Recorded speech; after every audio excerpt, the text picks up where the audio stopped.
Buenas tardes, buenas noches a todos. Eh, ya estamos por comenzar la reunión, la conferencia del día de hoy. Eh, Vamos a dar unos minutos, porque vienen entrando las personas actualmente. Están entrando en este momento muchas personas. Ya va. Ok, ok.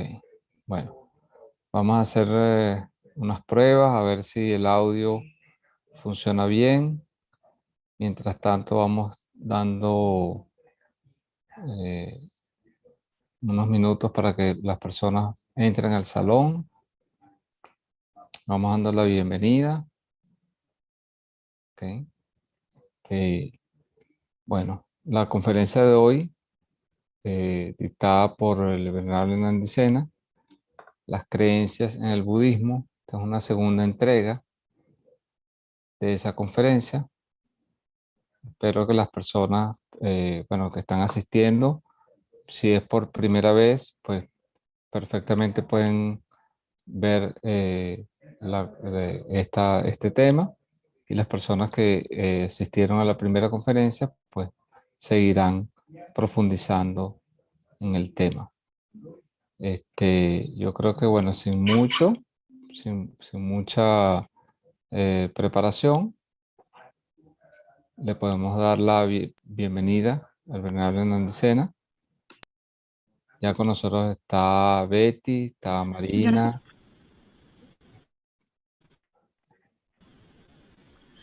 Gracias.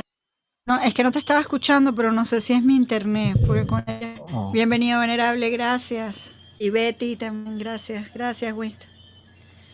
okay. ¿Qué tal?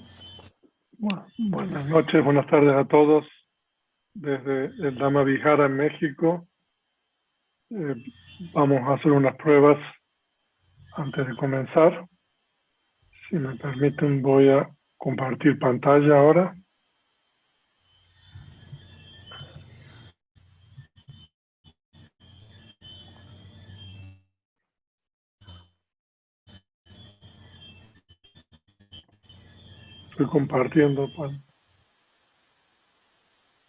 Estoy compartiendo pantalla. Un momento, por favor. Necesito aquí está.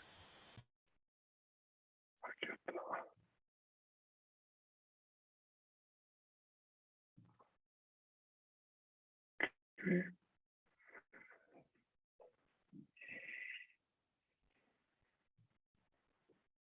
Muy bien.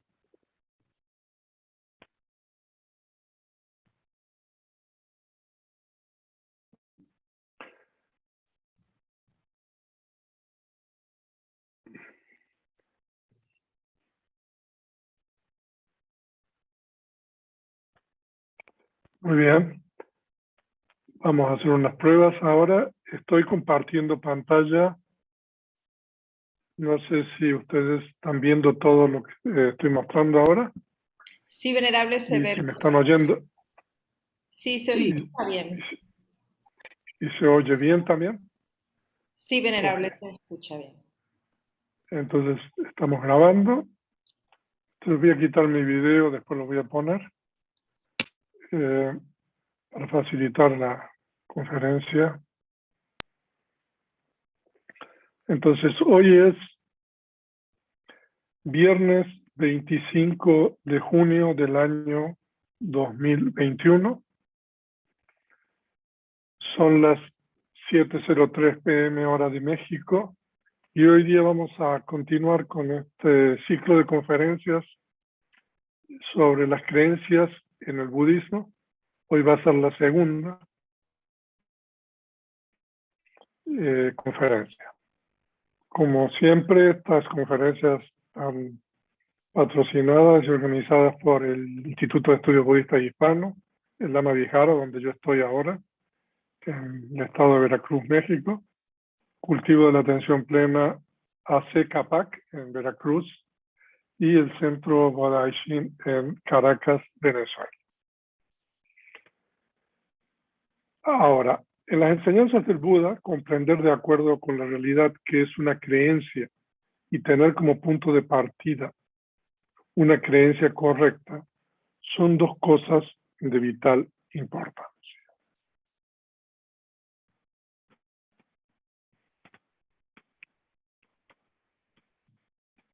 En esta segunda conferencia, las creencias en el budismo, primero repasaremos los tres grupos de creencias erróneas y después exploraremos el significado del pasaje canónico que dice: los seres son propietarios de sus acciones. Aquí nosotros tenemos dos temas a tratar, el contenido de esta segunda conferencia. No voy a entrar en cada uno de ellos. Después voy a compartir el archivo PDF con ustedes si ustedes quieren tener la presentación completa. Y lo primero que es importante explicar es el significado de este término Pali, es Diti, que se escribe así como lo están viendo allí.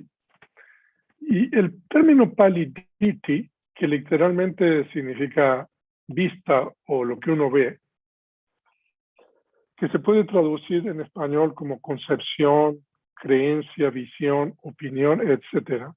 Cuando este término no está calificado por ningún adjetivo, generalmente se refiere a una creencia errónea. Es decir, una creencia que no corresponde con la realidad. O sea que de acuerdo con el budismo, se podría decir de que hay dos tipos de creencias. Las creencias que no corresponden con la realidad. Entonces eso se denomina en Pali Diti o a veces Micha Diti, que es una creencia errónea, y una creencia que está de acuerdo o que corresponde con la realidad, en ese caso es una creencia correcta. O sea, estos son dos cosas muy importantes en las enseñanzas del Buda, y particularmente saber distinguir y comprender lo que es una creencia errónea y lo que es una creencia correcta. Siempre son creencias, en realidad, hasta que uno tiene una experiencia o uno puede corroborar esta creencia a través de la propia experiencia. Pero mientras uno no tiene la habilidad de corroborar a través de la experiencia propia la creencia, entonces es simplemente una creencia que puede ser errónea o puede ser correcta. Entonces esto es bien importante. Y en la conferencia anterior nosotros vimos un pasaje muy importante, este pasaje del Anguttara Nikaya, que el Buda dice bhikkhus, bhikkhus significa monjes. Yo no veo ninguna otra cosa, la creencia o visión incorrecta, michaditi, debido a la cual los estados insanos no surgidos surjan, o debido a la cual los estados insanos ya surgidos se incrementen, se acrecienten. O sea, de que no hay nada, de acuerdo con el Buda, aparte de la creencia incorrecta, que hace que los estados insanos que no han surgido surjan y los estados insanos que ya han surgido se incrementen o aumenten. O sea, de que esto es una cosa muy seria, de acuerdo con las enseñanzas del Buda, tener una creencia incorrecta. Porque la creencia no solamente es un estado mental, sino también que ese estado mental hace que los seres realicen acciones por medio de las puertas del cuerpo, el lenguaje y de la mente. Y particularmente acciones por medio de las puertas del cuerpo y el lenguaje, cuando esas acciones están basadas o motivadas en una creencia incorrecta o en creencias incorrectas. O sea, eso produce transgresiones éticas, Entonces, por eso el Buda dice, Bhikkhus, en la persona con creencia o visión incorrecta, los estados insanos no surgidos surgen y los estados insanos ya surgidos se incrementan, se acrecientan. Entonces, esto es un pasaje del Anguttara Nikaya, que son los discursos numéricos. Y aquí nosotros tenemos el comentario de este pasaje, que es el comentario del Anguttara Nikaya. Nosotros lo vimos esto también en la primera conferencia al final, pero es importante que nosotros volvamos sobre estas explicaciones del pasaje canónico que acabamos de ver en la lámina anterior. Entonces, el comentario clasifica a las creencias incorrectas en 3 grupos. Esto es bien importante porque las creencias incorrectas en el canon Pali son tratadas en distintas partes. Por ejemplo, en el Digha Nikaya, los discursos largos, nosotros tenemos un tratamiento en el primer discurso del Digha Nikaya, que es el Brahmayana Sutta, que es el discurso de la red de Brahma, donde se habla de que hay 62 tipos de creencias incorrectas. Y también en el primer libro de Vidama y en otras partes nosotros tenemos tratado este tema de las creencias incorrectas. Pero aquí el comentario clasifica a las creencias incorrectas en 3 grupos de acuerdo a las obstrucciones. ¿Qué significan las obstrucciones? Las obstrucciones significa de que cuando uno tiene una creencia incorrecta, esa creencia es un impedimento, una obstrucción en el camino espiritual de esa persona. Y se dice que hay 2 tipos de obstrucciones. La obstrucción de un renacimiento celestial, es decir, la obstrucción en un plano superior al humano. Entonces esa es una obstrucción con relación a las creencias incorrectas. Y la otra obstrucción es con relación al logro del sendero o los senderos ultramundanos. O sea, de que un poco el propósito, el fin de la práctica de la enseñanza del Buda es hacer surgir estos senderos ultramundanos por medio de los cuales se erradican las impurezas mentales. Entonces el comentario aquí nos dice de que las creencias incorrectas se pueden agrupar o clasificar en 3 diferentes grupos de acuerdo al grado de obstrucción de estas creencias. Esto es bien importante en realidad. Entonces leamos la traducción del comentario del pasaje anterior, que dice, aquí ciertos tipos de creencia y visión incorrecta obstruyen renacimiento en el cielo y obstruyen el logro del sendero. O sea, de que ese es el tipo de creencia más serio, más grave, ¿no? O sea, de que si uno tiene ese tipo de creencia incorrecta, uno no va a poder tener un renacimiento celestial y tampoco va a poder alcanzar el sendero ultramundano.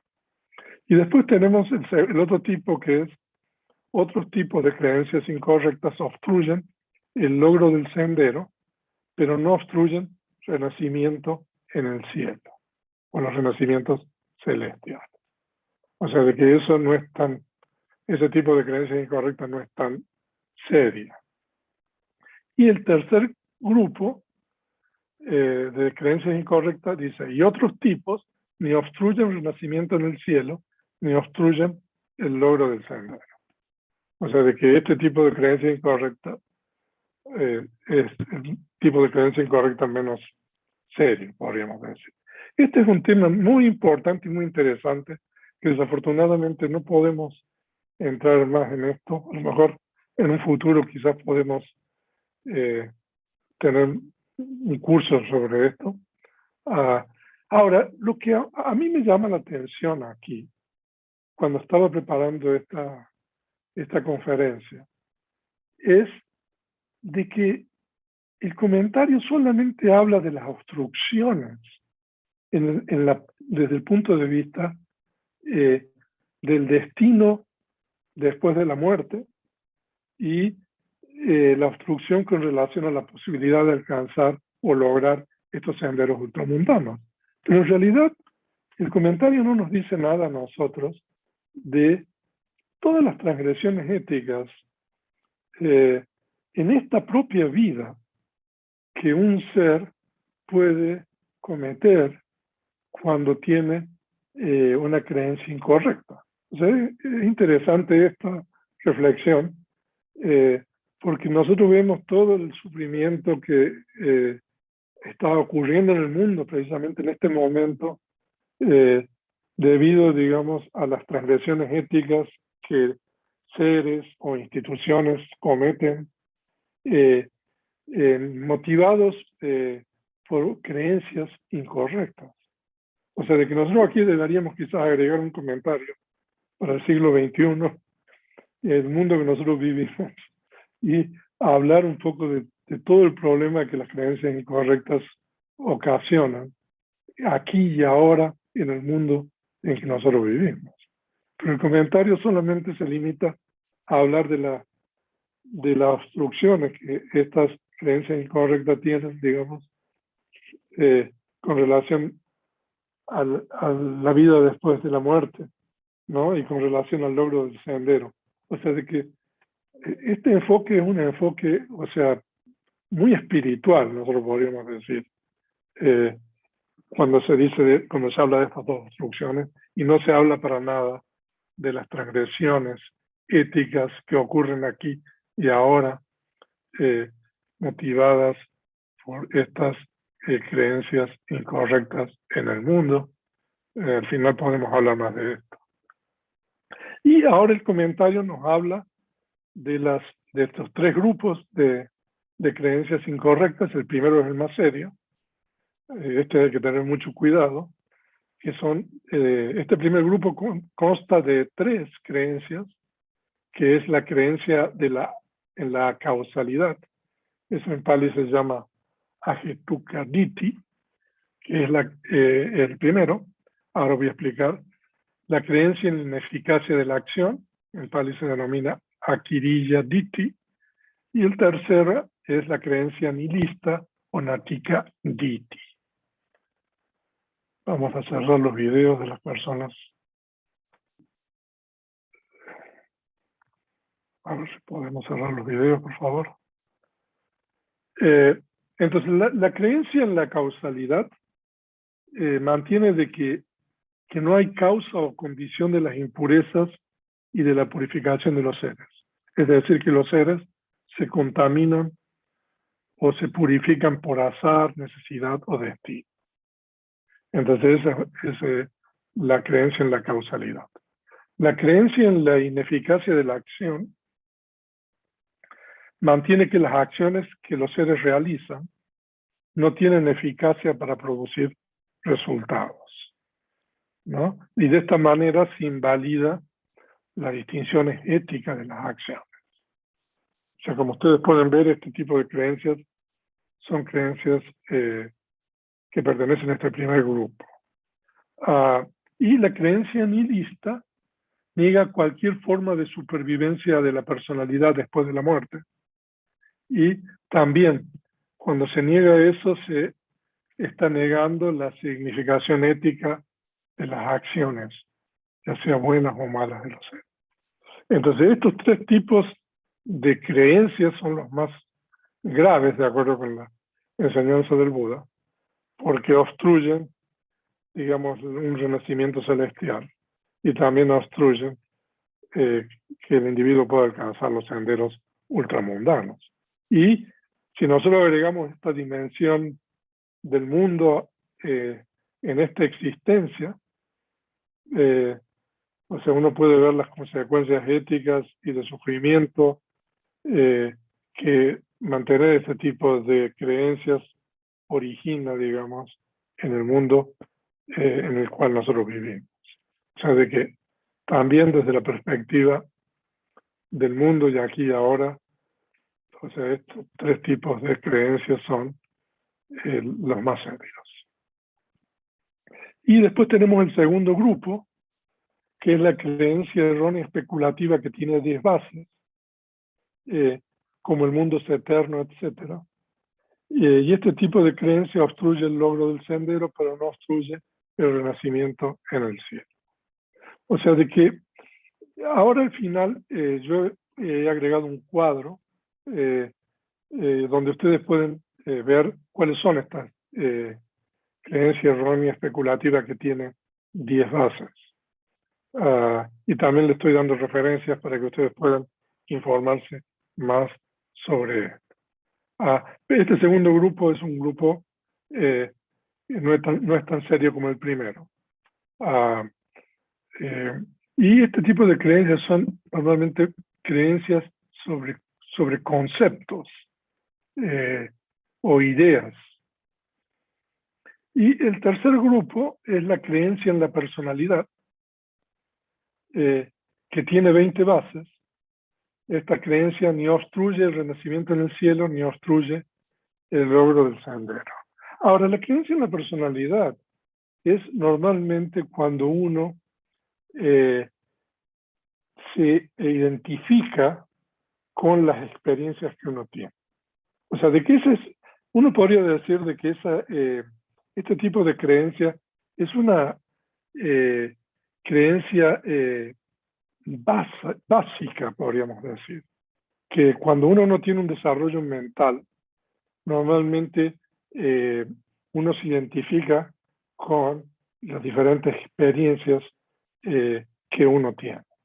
Entonces, este tipo de creencias, o la creencia en la personalidad que tiene 20 bases, no es ni una obstrucción para tener un renacimiento celestial de acuerdo con el budismo, y tampoco es una obstrucción para el logro del sendero, y desde el punto de vista del mundo en que nosotros vivimos aquí y ahora, normalmente muchas veces ni siquiera este tipo de creencia es responsable de transgresiones éticas. Si quieren después podemos entrar un poco más en eso, porque hoy quiero cubrir bastante terreno.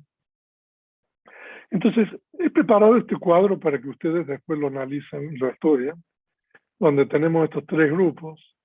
El primer grupo, que son la causalidad, la ineficacia de la acción y el nihilismo. Entonces, este es el grupo más serio porque obstruye tanto el renacimiento celestial como el logro de los senderos ultramundanos. Y después tenemos la creencia especulativa con 10 bases, que aquí hay un error, yo creo. No, perdón. No obstruye el renacimiento de los planos celestiales, la cruz significa no, pero obstruye el logro de los senderos ultramundanos. Y el tercer grupo, que son de 20 bases, la personalidad, que no obstruye ninguno de los dos. Y aquí ustedes pueden consultar, si quieren, el discurso de la flecha, donde es uno de los lugares en el canon donde el Buda habla o se mencionan estos 10 tipos de creencias especulativas. Ahí se las he puesto. Y el tercer grupo consiste en cómo uno toma los 5 agregados de acuerdo a 4 formas. La referencia de esto es el Chula Vedala Sutta del Majjhima Nikaya. Y aquí ustedes tienen un ejemplo de las 4 formas con que uno toma cada uno de los 5 agregados. Y por lo tanto se dice que hay 20 bases. Nosotros tenemos 5 agregados y hay 4 formas diferentes de tomarlos. Entonces, bueno, este material es de referencia para que ustedes consulten. Entonces, eso es lo que es la creencia errónea, que está dividida en 3 grupos. Entonces, hoy día yo quiero hablar sobre la creencia correcta o la recta creencia. Y aquí nosotros también tenemos el pasaje canónico del Anguttara Nikaya, donde el Buda dice: Bhikkhu, yo no veo ninguna otra cosa como la recta creencia, visión. En Pali es samadhi, debido a la cual los estados sanos no surgidos surgen, o debido a la cual los estados sanos ya surgidos se incrementen, se acrecientan. Bhikkhus en la persona con recta creencia, visión. Los estados sanos no surgidos surgen y los estados sanos ya surgidos se incrementan, se acrecian. Entonces, y el comentario también de la Anguttara Nikaya nos dice de que hay 5 tipos de recta creencia o visión, samadhi. Entonces, podríamos decir 5 tipos o 5 en este orden. La recta creencia o visión de la propiedad del kama. Ese es un compuesto largo, kama saka. Samadhi, que es la que vamos a estudiar en esta clase.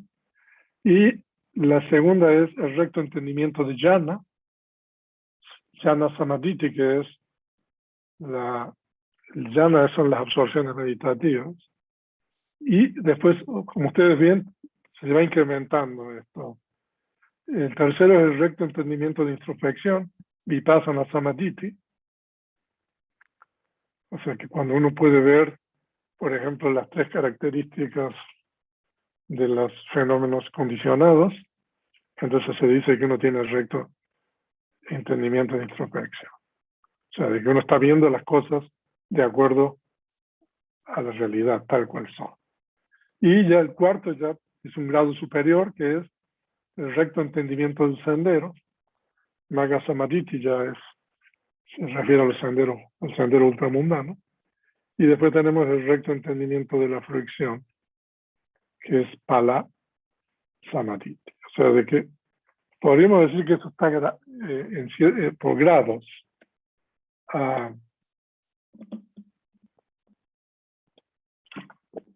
Entonces, ahora vamos a estudiar la primera de ellas, que es la recta creencia o visión de la propiedad del kama. Y en la conferencia anterior nosotros hablamos de este discurso que es tan importante del Majjhima Nikaya, de los discursos medios, que es el Chula Kama Vibhanga, que es el discurso de la exposición menor del Kama. Y con relación a este discurso, hay una historia muy interesante que la conté en la conferencia anterior, la voy a resumir ahora, que es la historia de este brahman que se llamaba Todeya y de su hijo que se llamaba Suba. Y la historia es, bueno, este brahman era contemporáneo del Buda y tenía un hijo que se llamaba Suba. Y se dice que este brahman era una persona muy poderosa, opulenta, con muchos recursos, con riqueza, pero era una persona muy mezquino. Y se dice que era tal el apego que tenía a todas sus propiedades y a todas sus cosas, que después de morir, reconectó como un perro en su propia casa. Y por eso ustedes aquí a la derecha, ustedes tienen este estela, la tercera, no sé si ustedes la ven ahí, del perro y el Buda. Y se dice de que reconectó como un perro en su propia casa y su hijo Suba tenía mucho afecto hacia este perro. Entonces un día el Buda, cuando pasó por la casa de donde vivía Suba, el perro le ladró al Buda. Entonces por eso ahí ustedes tienen la estela del perro, está muy bonita esa, ladrándole al Buda. Entonces se dice de que el Buda se dirigió hacia el perro con el nombre del Brahman, le dijo Todeya, o sea, te estás comportando de una manera irrespetuosa hacia mí. Se dice que cuando el Buda le dijo eso, el perro se sintió, no sé, muy afligido, muy apenado y se fue muy deprimido y se acostó en una pila de cenizas, ¿no? Entonces su hijo, alarmado, escuchó lo que el Buda le había dicho al perro y que lo había llamado de acuerdo con el nombre de Todella.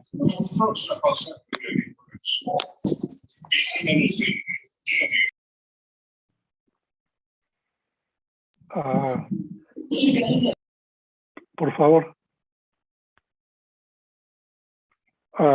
Y se dice entonces de que su hijo se sintió indignado y decidió después ir al monasterio y decirle al Buda qué estaba diciendo y todo eso. Entonces el Buda le dijo de que si su padre antes de morir se había dejado algo, riqueza sin que no sabían dónde estaba. Entonces Suba le dijo que sí, que habían, en la clase anterior, en la conferencia expliqué un poco más sobre eso, y le dijo que sí, que habían varias cosas de que no sabían dónde estaba. Entonces el Buda le dio instrucciones a Suba de que alimentara la noche al perro, ¿no? Y después que le preguntara al perro. Y se dice de que, bueno, siguió las instrucciones del Buda y el perro le indicó dónde había escondido Todella, digamos, todas esas riquezas que no las encontraba. Y efectivamente Suba hizo eso y encontró precisamente eso, lo que Todella no había dejado. Entonces después de nuevo Suba fue a verlo al Buda al monasterio y entonces ya creyendo lo que el Buda estaba diciendo, entonces le preguntó precisamente sobre el Kama. Entonces este es un discurso muy importante para que nosotros entendamos sobre el Kama. Entonces y en este discurso nosotros tenemos este pasaje que es muy importante, donde el Buda explica, ¿no? Esto, sobre la propiedad del Kama. Entonces, joven, porque el Buda se está dirigiendo a Suba, los seres son propietarios del Kama, son herederos del Kama, son generados por el Kama, tienen el Kama como sus familiares y tienen el Kama como su refugio. El Kama divide a los seres como inferiores y superiores.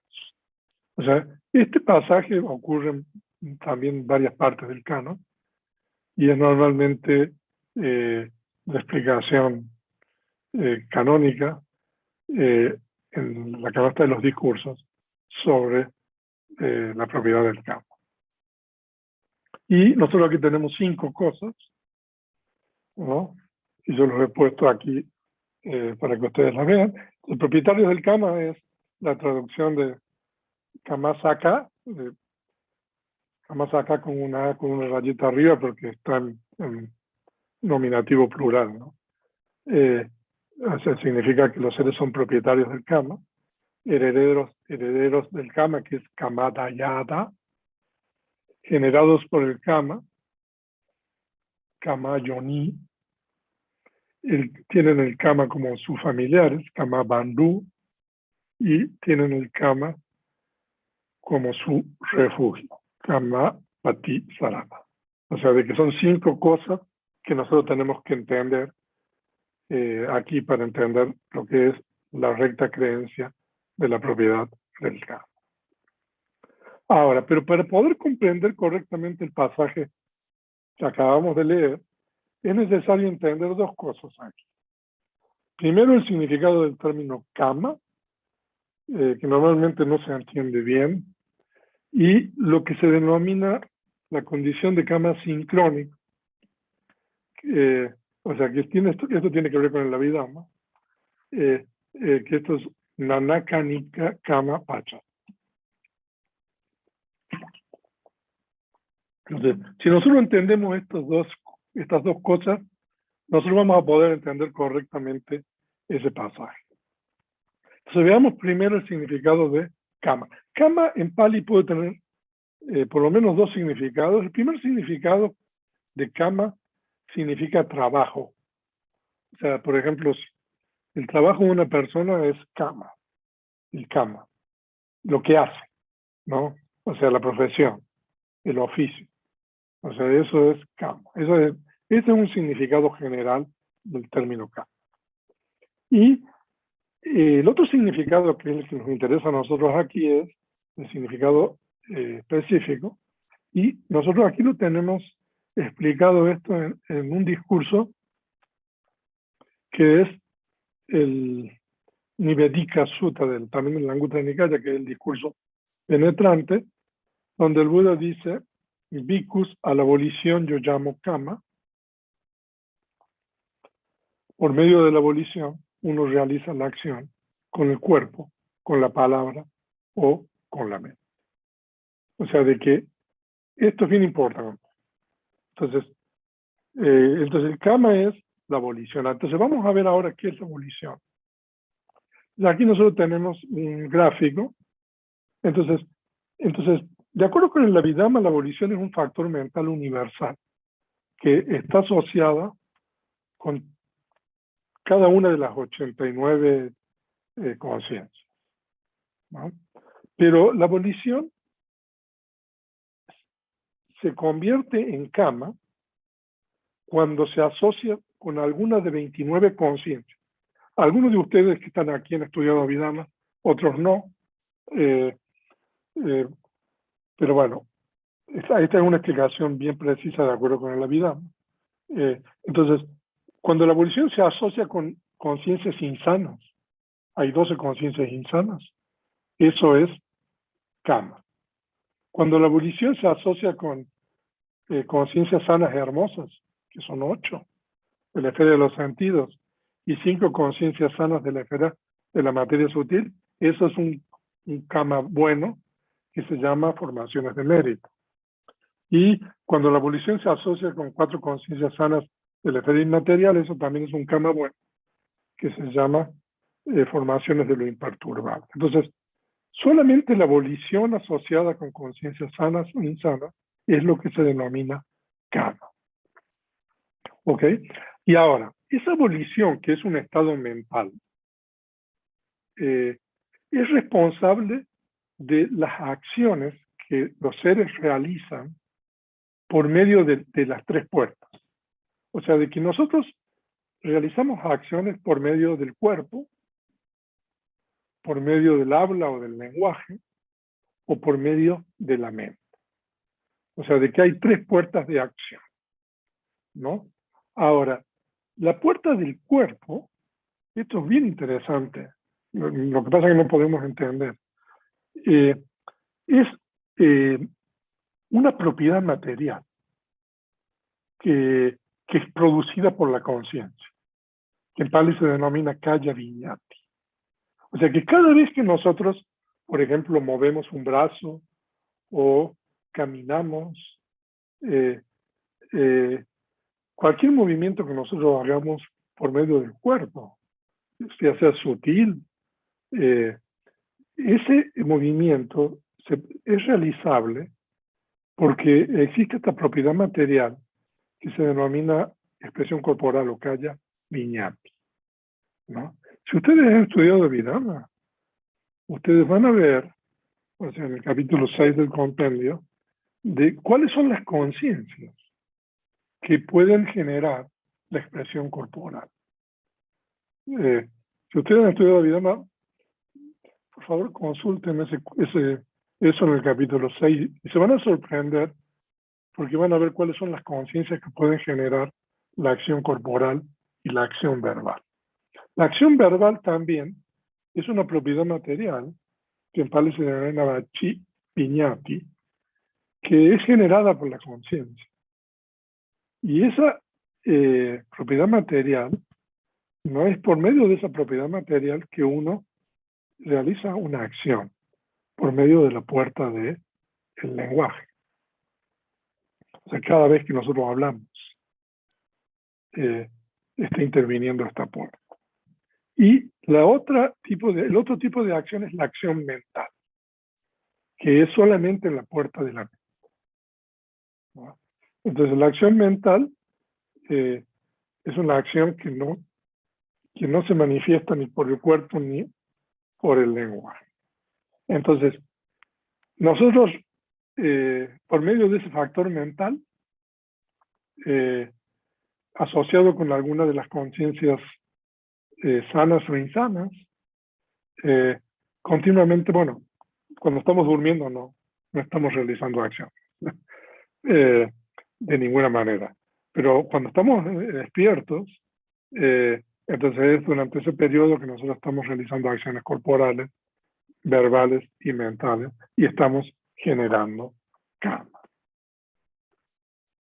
Ahora, entonces eso es lo primero que nosotros tenemos que entender para entender el pasaje canónico que vimos en una de las láminas anteriores. Y lo otro que nosotros tenemos que entender, y esto también es Abhidhamma, pero es lo que se llama la condición de karma asincrónico, ¿no? Entonces nosotros en la lámina anterior vimos la volición, ¿no? Entonces eso es lo que se llama el estado condicionante, ¿no? En Pali se llama Pachayata, ¿no? La volición. Ahora, si ustedes ven, en la lámina anterior, nosotros dijimos que la volición es karma solamente cuando se asocia con 29 conciencias, sanas o insanas. Pero la volición como estado condicionante en esta condición incluye 4 conciencias más. Yo no puedo entrar en eso ahora. Pero la volición es el estado condicionante, ¿no? Y esa volición, cada vez que surge en la mente de los seres, se genera una potencialidad, ¿no? Y eso es lo que en Pali se denomina Pachaya Sati, que es la fuerza condicionante, ¿no? Esa fuerza condicionante es cuando esa potencialidad que se genera cuando la volición surge en la mente, cuando esa potencialidad produce un efecto. Entonces el efecto de la volición es lo que se llama los estados condicionados, en Pali es Pachayupanadama, que, de acuerdo con el Abhidhamma, los estados condicionados pueden ser mentales y materiales. Entonces, son 36 conciencias resultantes, 38 factores mentales y 18 propiedades materiales producidas por 25 tipos de karma. O sea, yo sé que esto es bastante material, pero es importante que nosotros entendamos por lo menos de que el estado condicionante es un factor mental y los estados condicionados son factores, conciencias, factores mentales y propiedades materiales, ¿no? Entonces, cada vez que uno tiene una volición, ¿no?, asociada con alguna de estas conciencias, se genera una potencialidad. Cuando las circunstancias son apropiadas, esa potencialidad produce un resultado, que son los estados condicionados.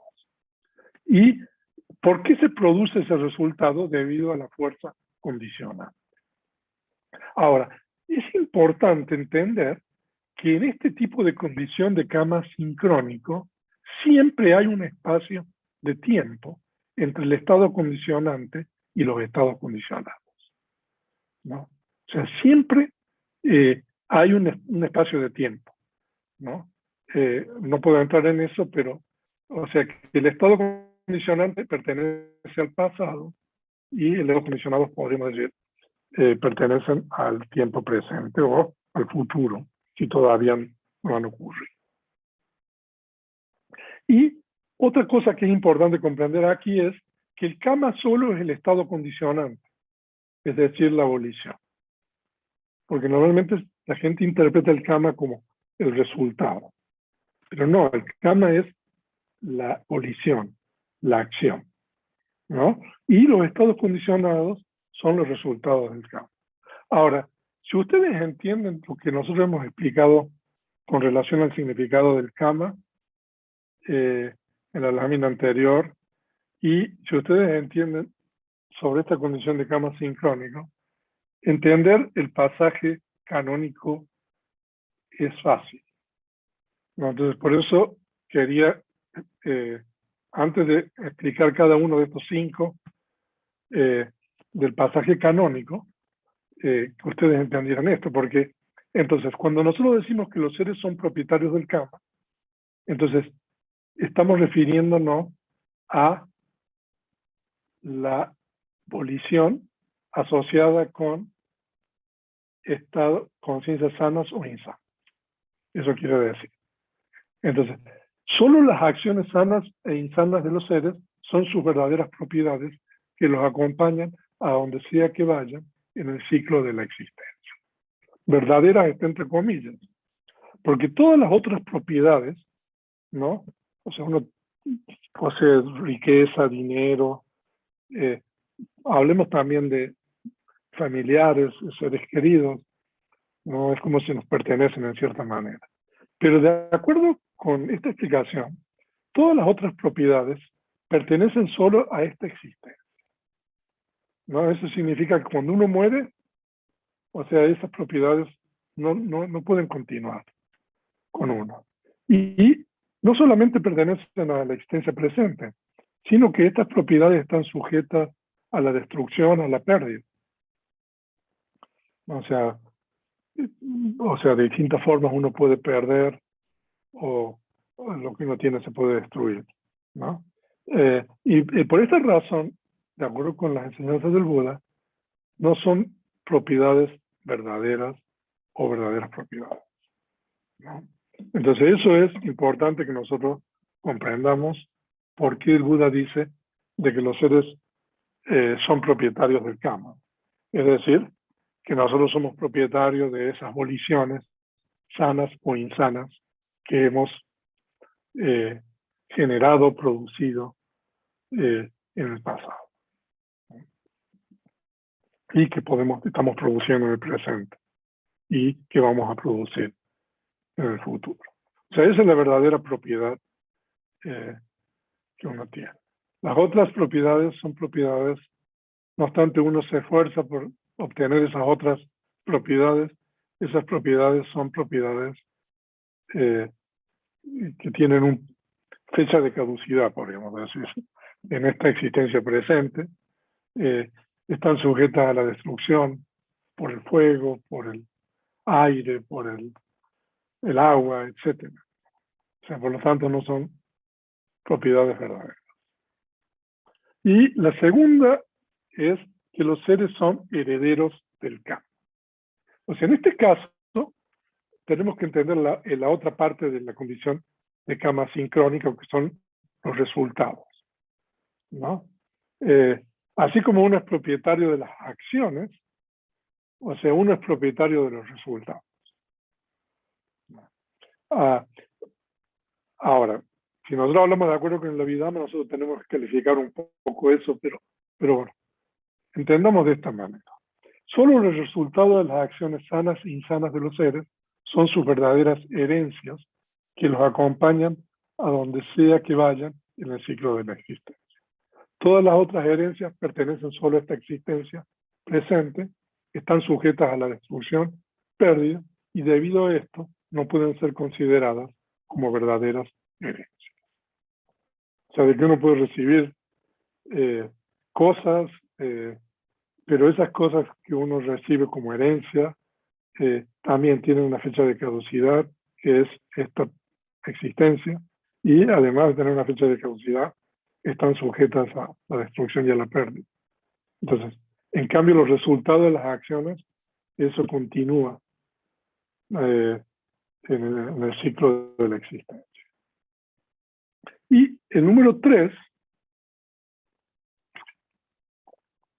dice que los seres son generados por el karma. Ahora, esta tercera es bien importante y voy a explicar un poco más esta tercera porque requiere una explicación un poco más detallada.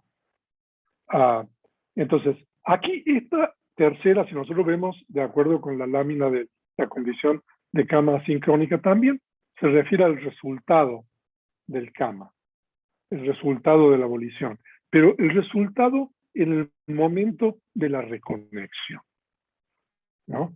El momento de la reconexión es el primer surgir de conciencia, factores mentales y propiedades materiales para una existencia en particular. Entonces, solo las acciones sanas e insanas de los seres realizadas en el pasado son la causa principal de la reconexión en una existencia en particular. Otras condiciones, como los padres, son consideradas como causas secundarias.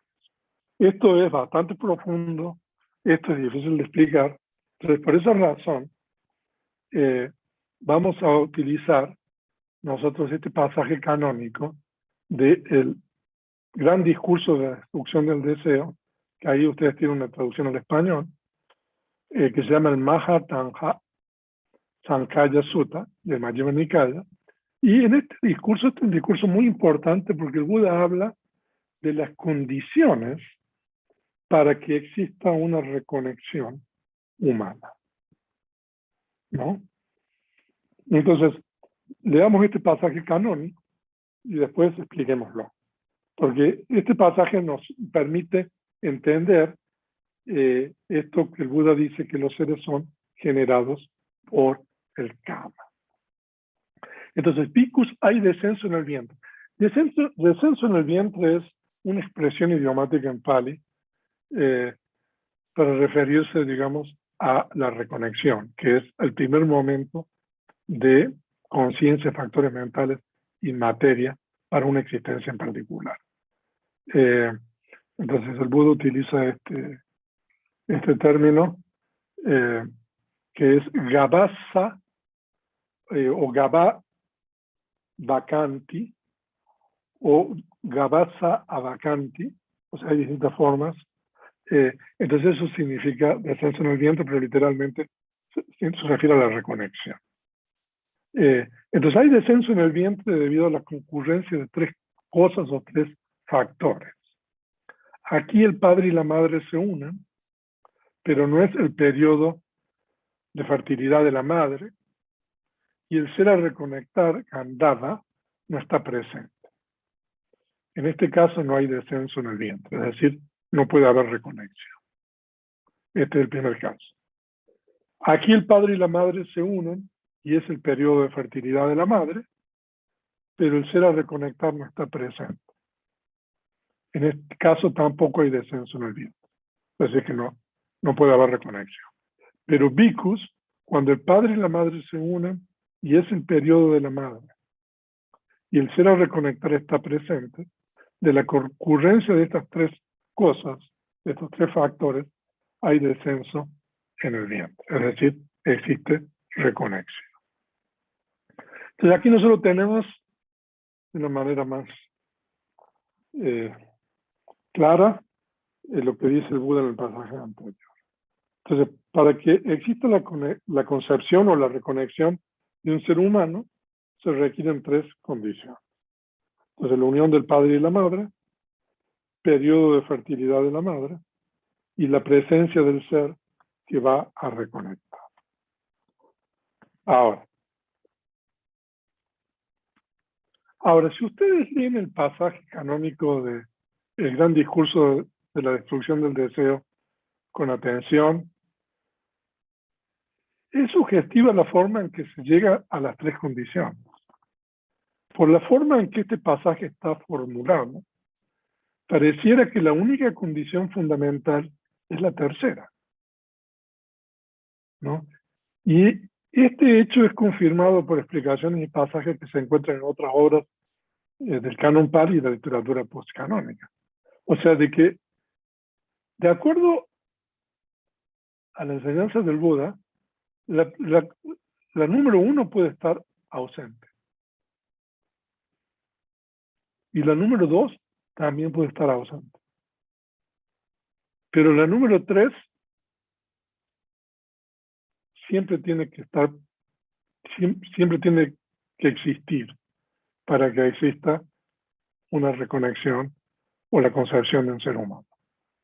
Y es por esta razón que el Buda dice que los seres son generados por el kama, porque la única condición fundamental aquí es la número 3. La número 1 y la número 2 son condiciones importantes, pero no necesarias. Ahora, nosotros estamos entrando en un terreno aquí, ¿no? no digamos ciencia ficción, porque eso está bien en el pasado, pero de cosas, o sea, de que realmente eh, son muy difíciles de explicar. Pero en el canon Pali, nosotros tenemos muchos casos atípicos de reconexión, sin alguna de las dos primeras condiciones, o incluso sin dos de las condiciones que vimos. Y yo les he juntado aquí algunos casos. Les voy a mencionar, voy a hablar un poco en detalle sobre el primero nada más. Pero entonces, el primer caso es la concepción del Bodhisattva Sama por medio de la caricia en el ombligo de la zeta Parika por parte de la zeta Dukula. Ahora, esta historia, bueno, esto es canónico, el Subhana Sama Yataka, que es el Yataka número 540, ¿no? Y también la historia, digamos, de Subhana Sama está en el comentario de el Yataka, pero esto está tratado, es una de las preguntas que el rey Milinda, que es un rey histórico griego, le hace al monje Nagasena.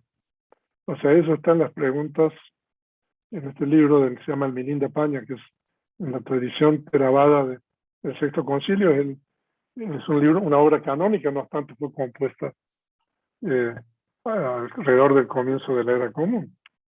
Y hace como 10 años más, con el doctor Francisco Ramos, tradujimos varios capítulos de esta obra del Milinda Paña, y precisamente nosotros tenemos una traducción en español de esta historia de la concepción del Bodhisattva Sama por medio de la caricia en el ombligo de la zeta Parika por parte de la zeta Dukula. O sea, si ustedes quieren leer, pueden leer eso, muy interesante. Ahora, yo esta historia la he contado a varias personas en varias ocasiones. Y esta historia es algo, independientemente de que uno crea o no crea en esta historia, pero para mí lo más sorprendente de esto es de que si ustedes le cambian los nombres a los personajes, ¿no? Ustedes tienen la historia de la Inmaculada Concepción en el cristianismo, en el budismo, 500 años antes. O sea, simplemente lo que tienen que hacer es cambiar el nombre al Bodhisattva, cambiarle el nombre a la zeta y a la mujer y a zeta hombre, cambiarle el nombre al rey de los Devas, que es Saka, y ustedes tienen la historia exactamente igual. Realmente es increíble, ¿no? Entonces eso es un caso. Lo que pasa es, bueno, que de acuerdo con el budismo eso tiene una explicación. O sea, perfectamente se puede explicar eso. Esto no es un milagro, nada. Entonces, si ustedes quieren, por favor, lean esa historia y después lo podemos comentar. Preparando esta conferencia, me surgió un poco el interés de preparar a lo mejor un curso o varias clases sobre esto. Y bueno, y también hay otras historias. Hablando sobre el Milinda Paña, quería mencionar, ya que estoy en eso, de que a partir del 10 de julio, después Winston les va a comentar más, el doctor Alex Ruiz Falquez va a dar un curso de verano, hemisferio norte, ¿no? Sobre el Milinda Paña, porque él está traduciendo el Milinda Paña al español. Entonces va a dar un curso, no sé si son 8 o 10 clases, y bueno, realmente recomendado ese curso, ¿no? Y a ver si el doctor Alex puede a lo mejor entrar un poco más en esto, que yo por razones de tiempo no puedo tocar, pero ustedes tienen esa traducción ahí al español de esta pregunta sobre el descenso en el vientre, que trata la historia del Bodhisattva Sama. Y la historia esta es la siguiente, o sea, sin extenderme mucho, que había dos ascetas, Parika, que era una mujer, y Dukula, y eran personas muy espirituales, y Saka, que es el principal Deva, ve que ellos van a perder la vista en el futuro. Entonces va a la presencia de ambos, se les aparece, digamos, a estos ascetas y les dijo que es necesario que tengan un hijo para que los cuide porque van a perder la vista. Pero ellos se rehúsan una y otra vez, y finalmente Saka, que es el Deva principal,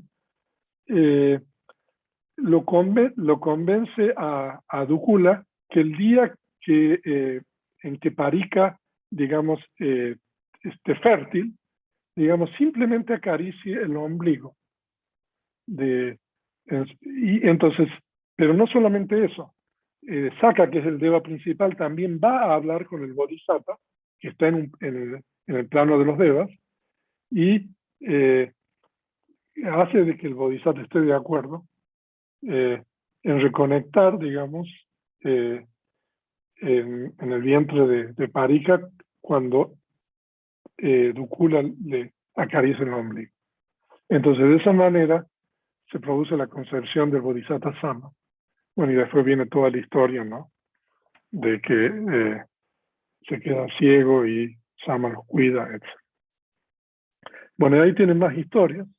Entonces, todas estas historias que nosotros tenemos aquí son historias, digamos, podríamos decir increíbles,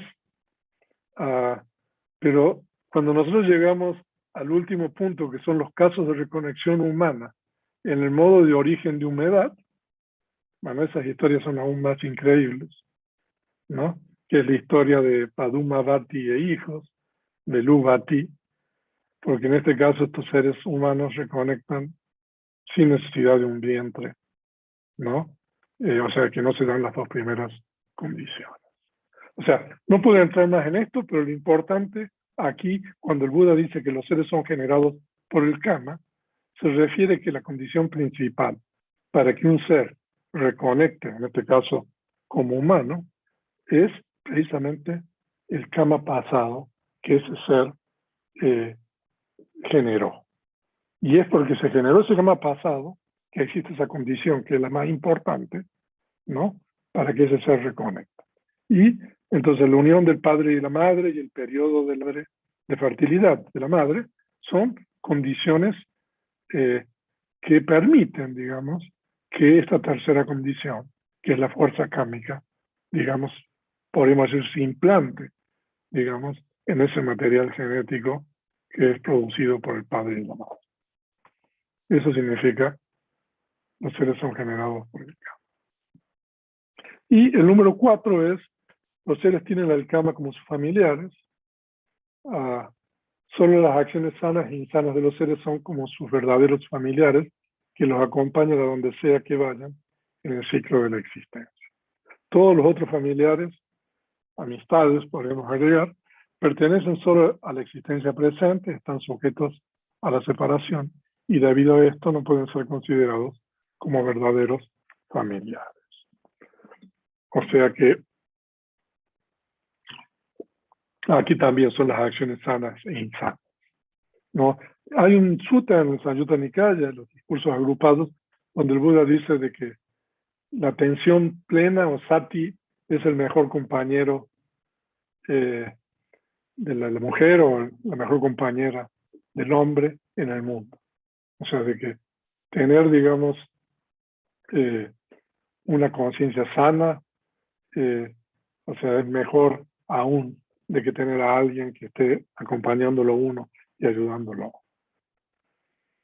Y eso es el número 4. Y el número 5 es el último, que el Buda dice que los seres tienen al karma como su refugio. Entonces, solo las acciones sanas e insanas de los seres son sus verdaderos refugios, que los acompañan a donde sea que vayan en el ciclo de la existencia. Entonces, ¿Qué significa refugio aquí?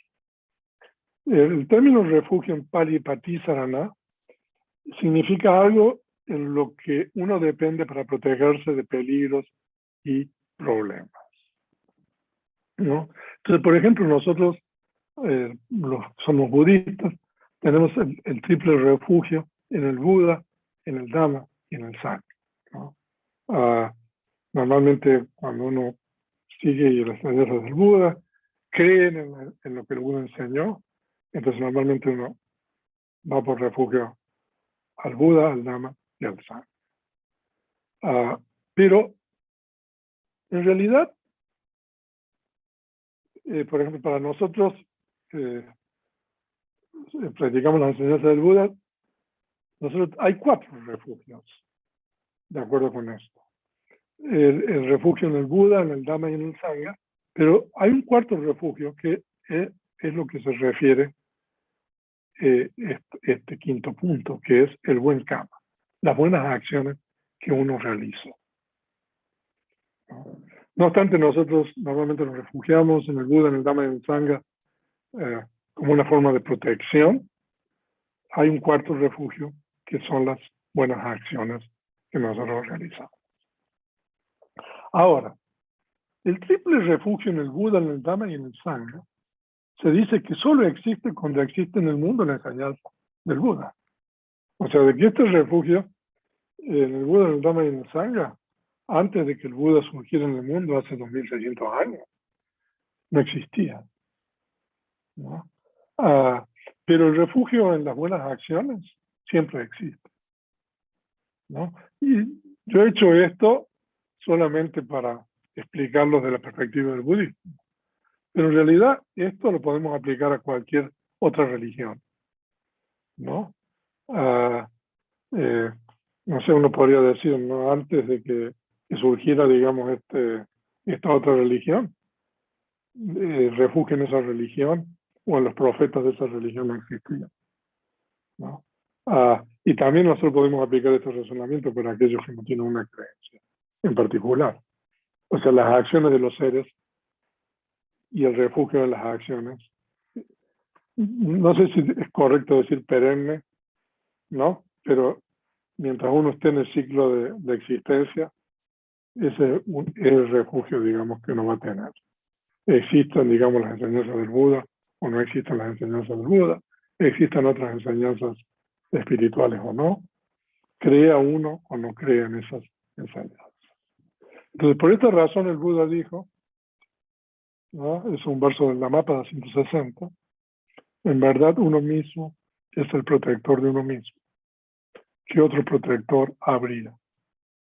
En verdad, entregándose bien a sí mismo, uno obtiene un protector difícil de obtener.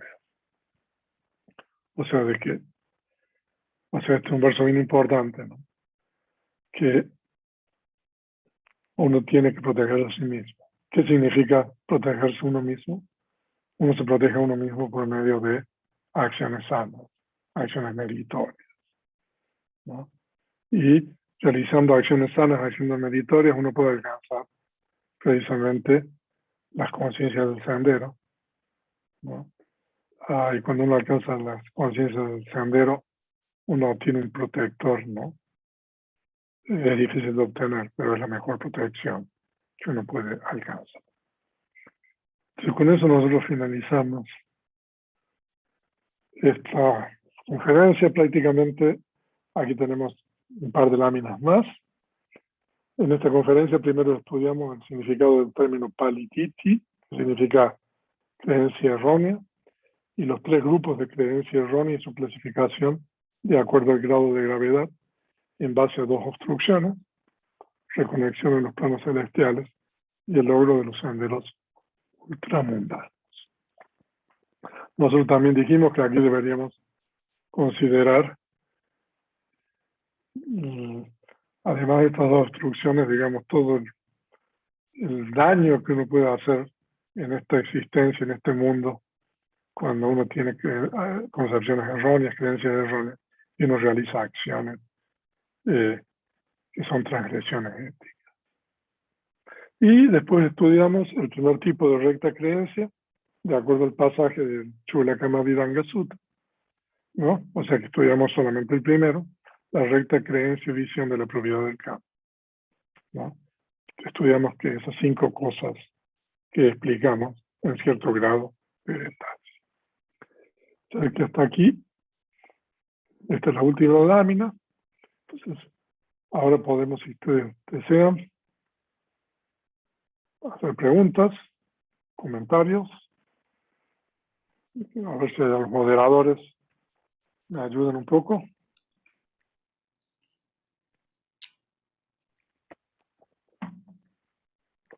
Claro que sí. Buenas tardes a todos, compañeros. Si gustan, pueden levantar la mano o escribir por el chat. Sí, gracias, venerable. Como si. Betty,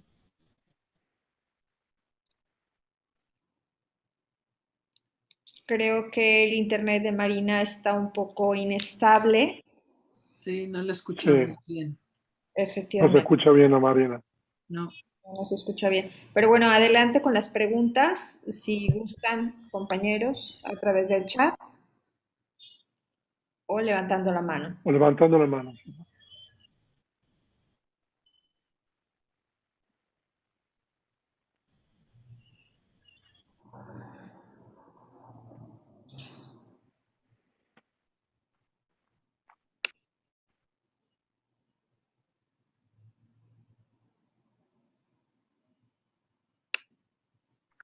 Elena. Adelante, Elena. Sí, buenas tardes, venerable. Muchas gracias. Yo no entiendo muy bien cuando usted dijo que cuando uno se identifica con las experiencias que tiene, es una creencia errónea. ¿Por qué? Sí, correcto. Vamos a ver, vamos a buscar la lámina.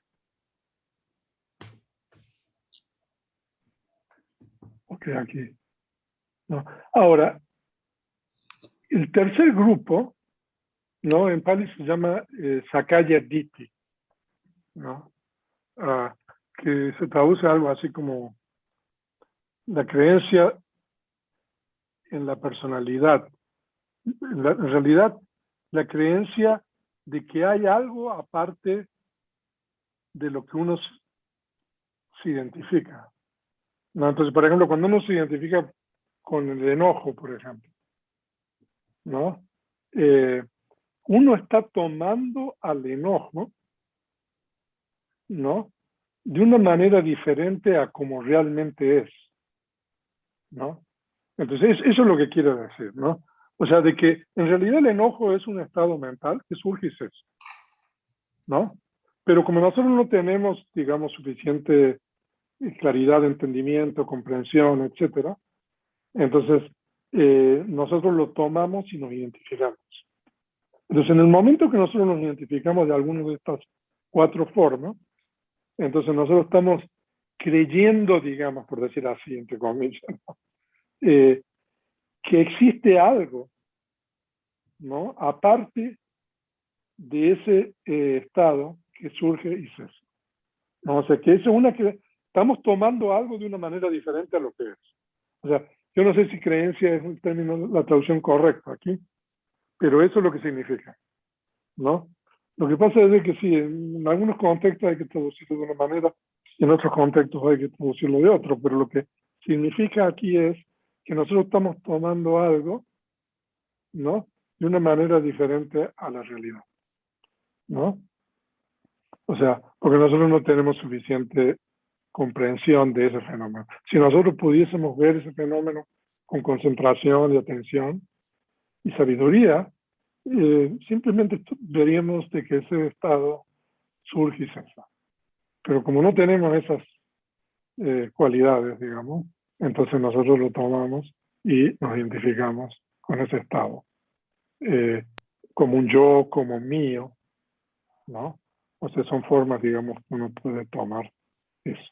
A eso se refiere la creencia de la personalidad. O sea, personalidad significa de que, o sea, como si fuera yo eso, ¿no? Como es mío. ¿No? Pero en realidad eso no es mío, no es yo, porque surge es esa. Si eso fuera permanente, quizás uno pudiera decir de que eso es yo, que eso es mío. No sé si está bien explicado. Sí, Sí, venerable. Muchas gracias. Ya entendí. venerable, Ok, hay otra pregunta, hay una pregunta varias en el chat, le leo de a Antonio. ver, Explica la a ver. reconexión para una persona que es clonada. Esto es no nacida de un padre y madre. Sí, o sea, porque la única condición necesaria es la tercera. O sea, de que en la época del Buda no había fertilización in vitro, bueno, y menos la clonación y todo eso, ¿no? Ahora es posible, sin ir hasta la clonación, ¿no? Por ejemplo, la fertilización in vitro y todo eso. Pero, o sea, normalmente la ciencia entiende, ¿no?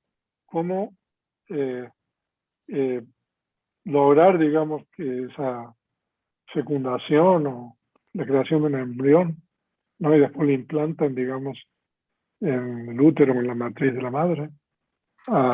Pero si no existiera la tercera condición, uno podría estar, digamos, haciendo todas esas cosas y, y no va a pasar nada, ¿no?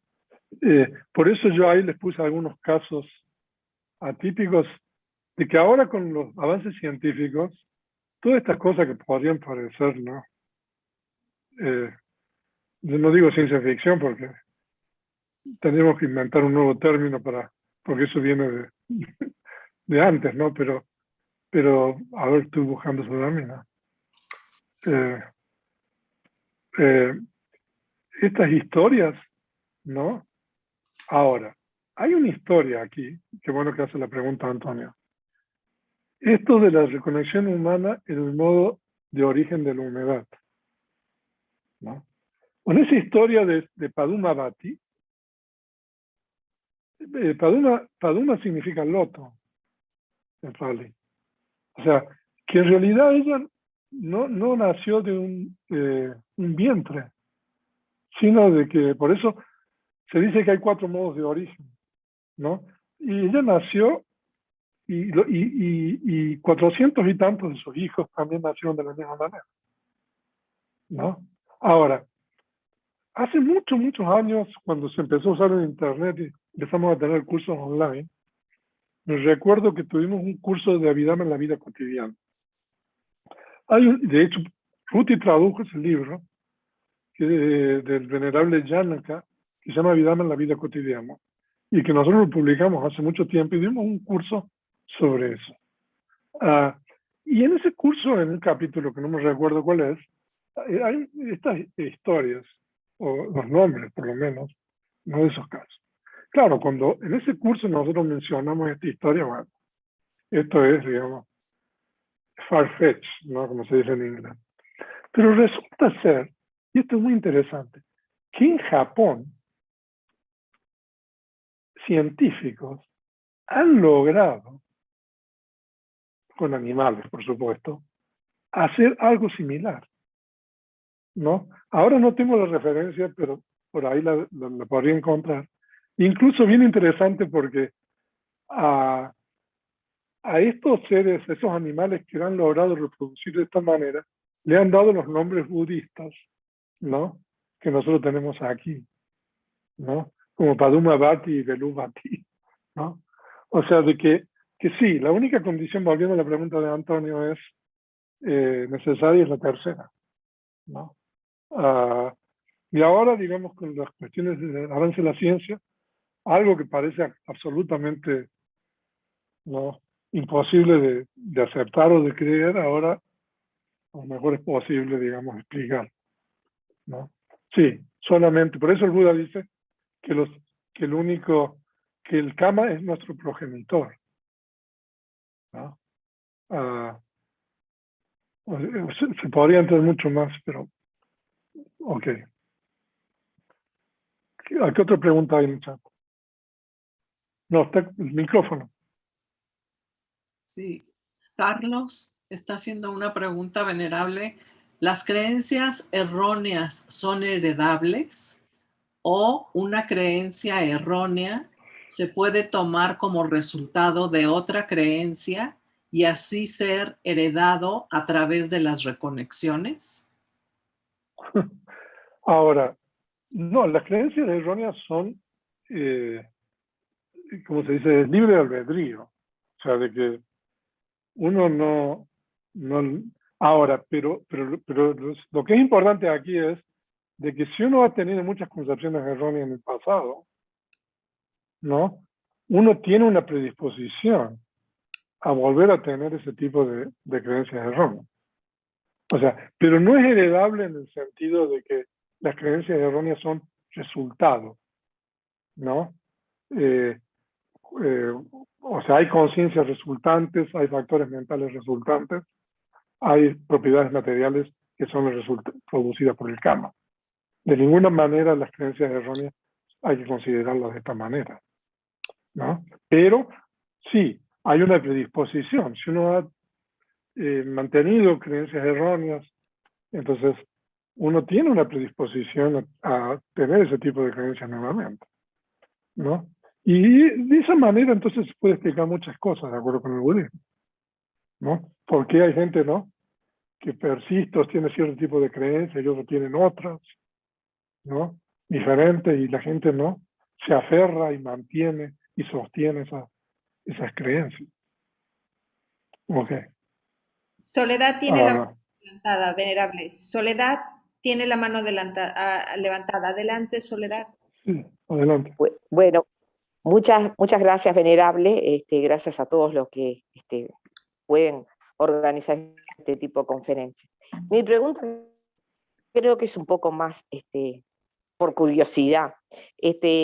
Por estos casos de reconexión, en donde el karma, por supuesto, es la condición presente, se ha reportado en estas épocas, ¿no?, del Buda, o después, este tipo de reconexión, que quedan registrados.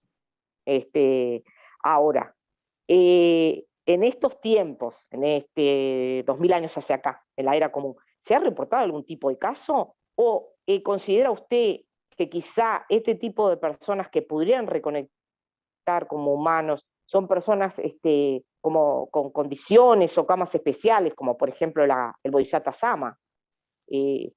Porque esas personas quizás no dirían que fueron, ¿no? Porque si no tienen padre y madre, me parece que podrían decir que fueron nacidos por ejemplo, de la humedad.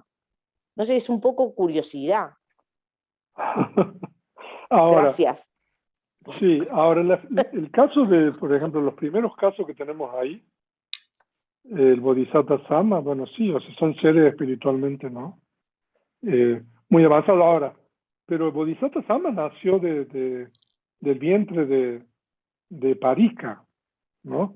No obstante, no hubo, digamos, una relación sexual, sino de que se produce, digamos, la primera condición.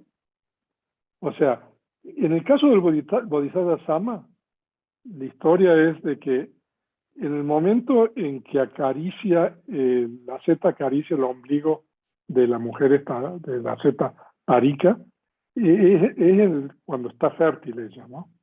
O sea, de que se da la segunda condición, ¿no? O sea, de que de acuerdo a las explicaciones que nosotros tenemos, entonces es la caricia lo que está supliendo, digamos, la primera condición, ¿no?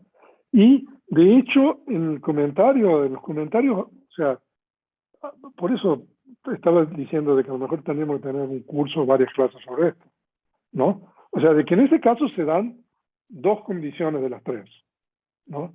En el segundo caso también, son seres, digamos, también espiritualmente muy avanzados, ¿no? El tercero es el rey de Avanti, que era un contemporáneo del Buda, ¿no? Nosotros tradujimos al español ahí, pueden leer un poco la historia del capítulo 3 del Dhammapada, donde se lo menciona a este rey Chandapayota, ¿no? Ahora, pero ya en los casos, ¿no?, de reconexión, humana en el modo de origen de la humedad, bueno, en esos casos no, o sea, en realidad, bueno, eso es lo que le estaba comentando de esos científicos japoneses que han logrado hacer eso, ¿no? En laboratorio con animales, ¿no? Que bueno, si quiere después le busco la referencia, pero ahora, se dice de que la reconexión humana puede ocurrir de acuerdo a los 4 modos de origen. ¿Usted tomó el curso de Abhidhamma, Soledad? Bueno, sí, tomé, no lo terminé por un problema de conectividad, pero sí, Okay. sí. Bueno, Increíblemente okay. el último examen no lo pude dar, pero sí, Okay. lo tomé, sí. En el curso de Abhidhamma, en el capítulo 6, nosotros estudiamos de que los seres, hay 4 canales o 4 modos de origen, ¿no? Que es el modo de origen en el vientre, por medio de huevos, por medio de la humedad y generación espontánea, ¿no? O sea, de que el modo de origen normal de los humanos es a través del vientre, ¿no? Pero se dice de que los humanos pueden renacer con cualquiera de los otros 3.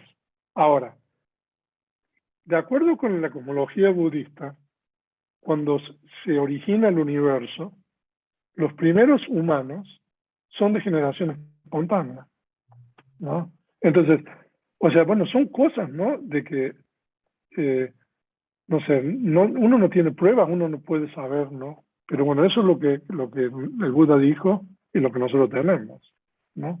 Y nosotros podemos proporcionar información canónica y de los comentarios sobre todo eso.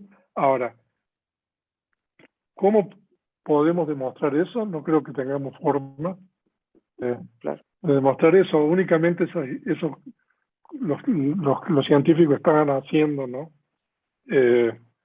Y que han logrado cierto de este tipo de cosas, ¿no? Pero bueno, pero eso es lo que está en nuestro... Quizá también perdón, que quizá que también este tipo de seres humanos que reconectan, o sea, que nacen así, quizás sea también debido a determinadas condiciones. Por ejemplo, para la creación del mundo, los primeros tendrían que ser de generación espontánea, pues si no, de otra manera. Entonces a lo mejor es que estos seres de la humedad y de huevos se dan determinadas condiciones para que surjan. Pero bueno, me gustaría, no sé, saber si alguna vez hubo uno y no tendría madre ni padre, ¿no? Uno de huevo, por ejemplo. Bueno, estas historias, sí, el huevo lo tiene que poner una madre. O sea, esas historias que están ahí... me voy a interesar en leer. Me voy a interesar en leerlas, sí. Ahora, que eso exista ahora, o sea, es imposible. No se sabe. No, o sea, no. Por eso lo proporciono como información para que ustedes... Sí, muchísimas gracias. Y para mí también. A ver, ¿quién más? Venerable, Adrián David García levantó la mano. Adelante, compañero. Sí, ¿qué tal, Adrián? Adelante. Sí, buenas noches. ¿Sí me escuchan? Sí, adelante. Sí, yo tengo 2 preguntas ligadas a una misma cuestión. Y es sobre, digamos, la reconexión más convencional, la del padre, madre fértil y el ser presente. Okay. Entonces, en ese caso, vamos a suponer, o voy a poner el caso hipotético de una ciudad donde hay varios padres y varias madres fértiles, ¿no? En diferentes partes de la misma ciudad que están interactuando. Y hay un ser a ser reconectado, por así decirlo. Entonces, este ser a reconectarse podría estar con una cierta familia o con otra, o necesariamente tendría que llegar ya con una familia predeterminada, porque además creo que depende de cómo sea su cama, ¿no? Entonces puede renacer en condiciones más o menos desfavorables, entonces no sé si funcionaría más o menos así. Y el otro aspecto es, este ser a reconectarse antes tuvo que ser desconectado, supongo, ¿no? Fue alguien que murió y que anda por ahí y pues habrá de reconectarse en una familia determinada, o podría ser cualquiera, o más o menos cómo funcionaría. Ok, le contesto la segunda primero. O sea, de que los seres están de acuerdo con el Theravada, los seres mueren e inmediatamente reconectan. Así como la conciencia surge y cesa, ¿no? Y después de esa conciencia que surgió y cesó, surge otra, inmediatamente después. De la misma manera ocurre la muerte y la reconexión. La diferencia fundamental aquí es que las propiedades materiales, ¿no?, se quedan, digamos, en el momento de la muerte, ¿no? Y esa nueva reconexión, si es una reconexión con materia, adquiere nuevas propiedades materiales. O sea, de que en el mundo y en el universo, por decir así, de acuerdo con el budismo, es un proceso infinito, inacabado, digamos, de que muerte y reconexión. O sea, yo me acuerdo una vez, fui a Puerto Rico, no sé si hay alguien de Puerto Rico aquí, había un observatorio muy importante ahí que ahora leí que, no me acuerdo cómo se llama, y que miraban, digamos, mandaban ondas al espacio para detectar, ¿no?, señales de vida en otros. No, y en ese había un museo que había un contador ahí, no recuerdo, digital, que iba marcando momento a momento la cantidad de seres que estaban naciendo y muriendo. No me acuerdo de, ¿no? Por supuesto de que la cantidad de seres que mueren son, los que nacen son más de los que mueren, ¿no? Momento a momento. Entonces, continuamente los seres están muriendo y reconectando. Ahora, lo que determina el tipo de reconexión es precisamente el karma. Por eso dice esto el número 3. Son generados por el karma. Entonces, de acuerdo, digamos, al karma, digamos, y el grado de virtud que los seres tienen, digamos, es el tipo, digamos, de padre o familia. Hablamos de la reconexión humana. Que uno tiene. O sea, que si uno tiene, digamos, un buen karma y tiene buenas acciones virtuosas, entonces, digamos, el tipo de padres que uno va a reconectar, digamos, normalmente son mejores condiciones, de acuerdo con la enseñanza del Buda, que si uno no tiene buen karma o una buena acumulación de karma, no obstante uno va a reconectar como humano, que es un resultado de un buen karma, ¿no? Por eso la historia del Bodhisattva Sama se las recomiendo, porque ahí se cumplen, digamos, todas las buenas condiciones, ¿no? Porque están de acuerdo el padre, la madre, el ser que va a reconectar, ¿no? Entonces se dice de que ahí, o sea, ese es el mejor tipo de reconexión, ¿no? Que el padre está de acuerdo con tener el hijo, la madre está de acuerdo. Muchas veces eso no ocurre de esa manera, ¿no? Y también el ser que va a reconectar quiere estar ahí, ¿no?, con esos padres, ¿no? Entonces eso sería, digamos, la mejor condición para tener una reconexión. De hecho, el Bodhisattva es, o sea, de acuerdo con el budismo, ¿no?, es alguien que va a llegar al estado de Buda, ¿no? Por eso, o sea, a mí lo que más me sorprende de esta historia, bueno, independientemente de, ¿no?, de believe it or not, créalo o no, ¿no?, es de que si ustedes le cambian los nombres a los personajes ahí, y ustedes tienen la historia de la Inmaculada Concepción, como ustedes le llaman en el cristianismo. O sea, para mí eso es sorprendente, ¿no? Porque simplemente hay que cambiarle los nombres. A Shaka le cambian el nombre, le cambian el nombre a la Z y a la Z, le cambian el nombre al Bodhisattva, ¿no? Y ustedes tienen eso. Así que bueno. Pero se ve que no obstante, lo he contado muchas veces, esta historia no. Es como teflón, ¿no? No se pega. Así es. ¿No? Oscar Cruz tiene la mano levantada. Sí, perdón, adelante.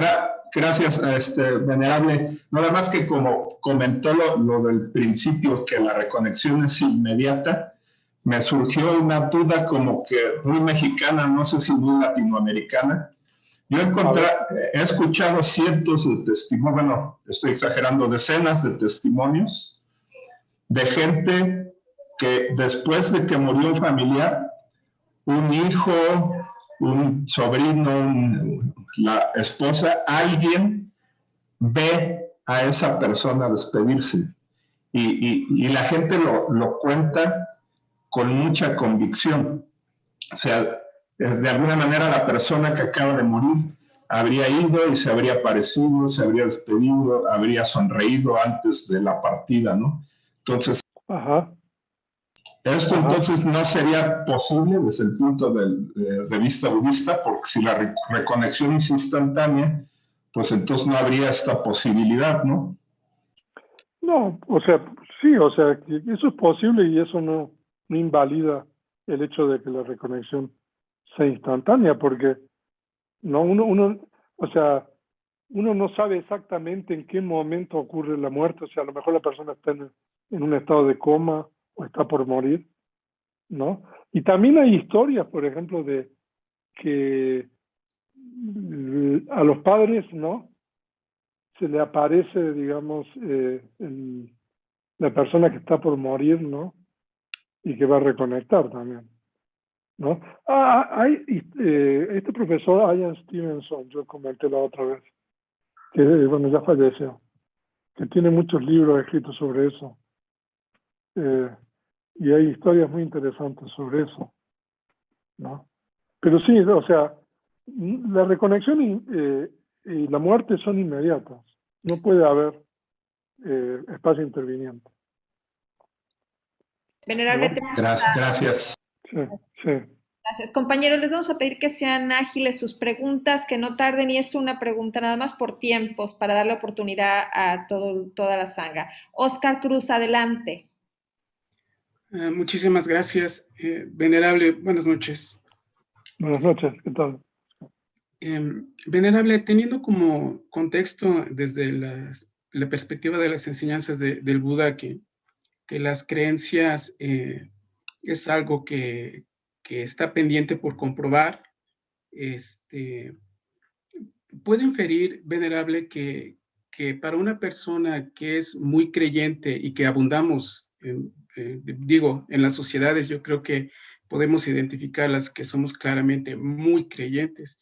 ¿Podemos asociar que la creencia va en directa proporción a la ignorancia, teniendo como ignorancia, digo en este contexto, el no conocer, comprender las cosas como son, es directamente proporcional, Venerable, la creencia con la ignorancia? Pues yo diría que más que directamente proporcional con la ignorancia es inversamente proporcional con la sabiduría. Ok. ¿No? O sea, porque en realidad, si uno tiene una creencia correcta, no como esta creencia, ¿no? De que, o sea, uno es propietario de sus acciones, digamos, olvidémonos de esto, que uno es generado por el karma, o sea, es un poco más difícil, ¿no? Pero que uno es propietario de las acciones, que la responsabilidad individual, digamos, ¿no? Que es un poco una forma de poner esto de una manera más moderna, ¿no? De que uno es responsable, digamos, ¿no? De lo que hace y también es responsable de lo que le pasa, ¿no? Esa creencia, ¿no? Es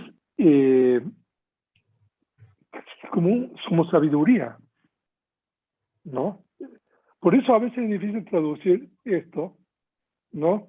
Porque en realidad uno está creyendo algo, ¿no? Pero como es una creencia correcta, ¿no?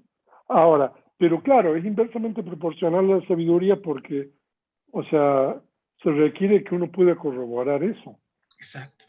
¿No? Y la sabiduría es lo que le va a permitir corroborar eso, en cierta manera, porque esto tampoco es 100% corroborable, ¿no? Esto de la propiedad de las acciones.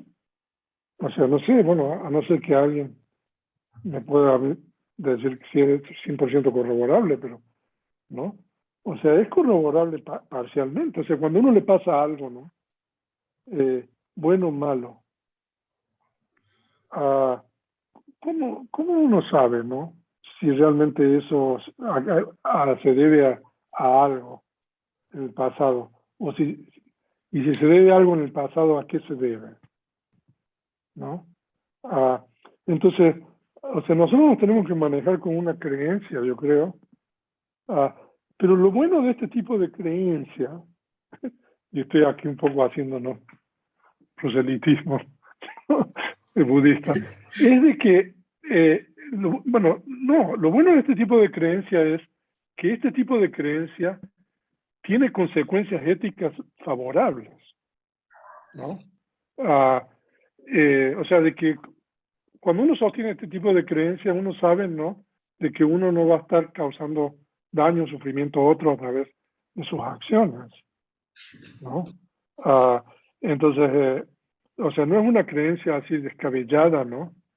Que por medio de las cuales los seres cometen acciones no terribles, ¿no? Pero sí, o sea, volviendo a su pregunta, es inversamente proporcional a la sabiduría, yo creo, más que a la ignorancia. Ok, venerable. Tenemos otra pregunta en el chat. Dice, Pati, ¿cómo se sustentaría un nacido de humedad si no cuenta con padre y madre? ¿Cómo dice? Perdón. Dice, ¿cómo se sustentaría un nacido de humedad si no cuenta con padre y madre?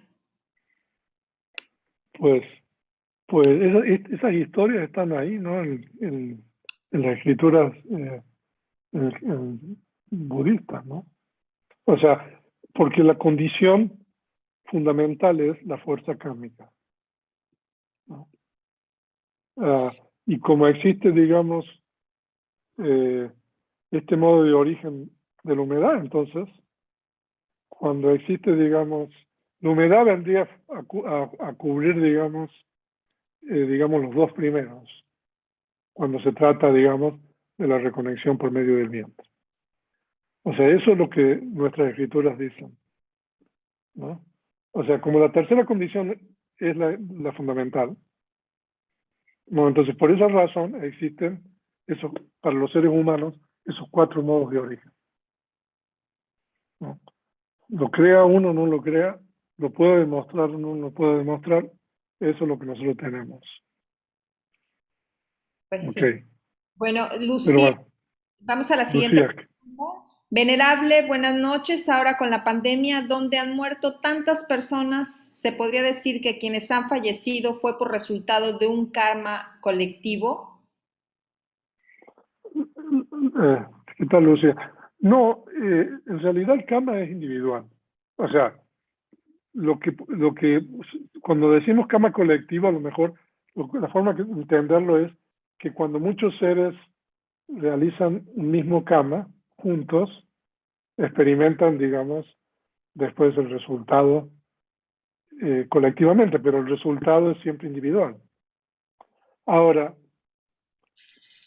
es difícil explicar eso desde el punto de vista del karma, yo creo, la cuestión de la cantidad de gente que ha muerto de acuerdo con la pandemia, porque bueno, en realidad todos vamos a morir de alguna manera, ¿no?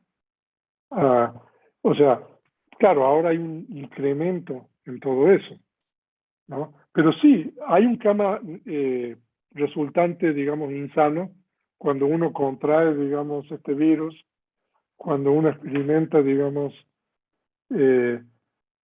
dolor físico, sufrimiento físico debido a haberse contagiado por el virus, ¿no? Y incluso si uno muere por eso también, ¿no? Entonces de esa manera nosotros podríamos. Pero no es que el karma sea colectivo, sino que siempre el karma es individual, ¿no? No existe, o sea, el karma, o sea, existe responsabilidad individual. O sea, de que lo que yo experimento es responsabilidad mía. Aunque yo tenga COVID y otra persona tiene COVID, también tenemos lo mismo, pero el karma es individual. No hay más. Gracias, venerable. No hay más preguntas. Ok. Pero, venerable, hay un comentario nada más de Martín Cruz. A ver qué dice. No es pregunta, pero es un comentario. Es una maravilla poder escucharlo en vivo, venerable. Mis respetos a usted, Bante. Le dejo un mail y da ahí sus datos. Tengo un grupo de WhatsApp en Argentina de budismo Theravada y me interesaría conectarme con su equipo. Gracias por su exposición del Dhamma y la obra que hace. Muy agradecido. Bendiciones, venerable. Namo Buddhaya.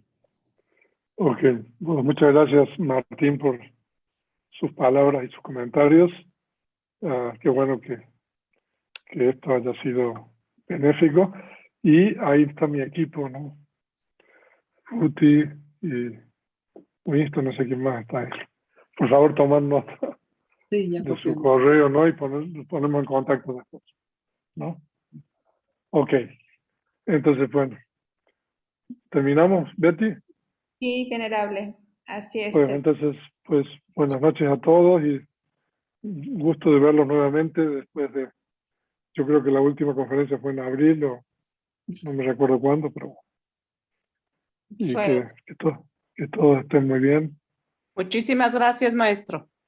Gracias, venerable. Gracias a todos. Buenas noches a todos. Buenas noches a todos. Gracias, buenas noches. Nos vemos dentro de 8 días a todos. Gracias, venerable. Lo vemos. Buenas noches. Buenas noches. Veo muchos conocidos.